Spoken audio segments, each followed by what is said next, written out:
बिस्मिल्लाहिर्रहमानिर्रहीम। आज सुबह सवेरे चीफ पेस को जब्बार साहब से मेरी मुलाकात होगी, जिसमें बिलखसूस PK-77 एजेंडा पे आया और उसके अलावा बिलुमूम पूरे पेशावर के बारे में हमारी डिस्कशन हुई। डिस्कशन का लबे-लुबाब ये था कि पिछले तकरीबन 10 दिन से गैर एलानिया लोड शेडिंग हो रही है, ओवरलोडिंग हो रही है, ट्रिपिंग का बहुत बड़ा मसला है। इन सारी चीज़ों को कवर करने के लिए उन्होंने यकीन दहानी कराई। मेरे हलके के लोग, हमारे 100% रिकवरी है, हमारी कोई लाइन लॉसेस नहीं है। उसके बावजूद मैंने उनको ये मैसेज कन्वे किया कि वहाँ पे क्यों लोड शेडिंग हो रही है।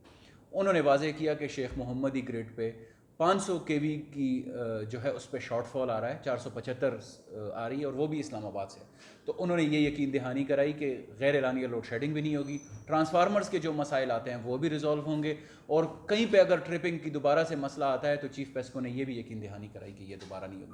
मैं हल्के के लोगों को बिलखसूस और पूरे पेशावर के लोगों को बिलुमूम ये रिक्वेस्ट करता हूँ कि जहाँ कहीं पे भी कुंडा है, जहाँ कहीं पे भी लोग जो है वो गैर कानूनी तौर पर इसको इस्तेमाल कर रहे हैं, आप निशानदेही करें, क्योंकि आपका हक जो है वो आपकी हक तलफी हो रही है। इसको कवर करना बहुत ज़्यादा ज़रूरी है। आप सबका बहुत शुक्रिया।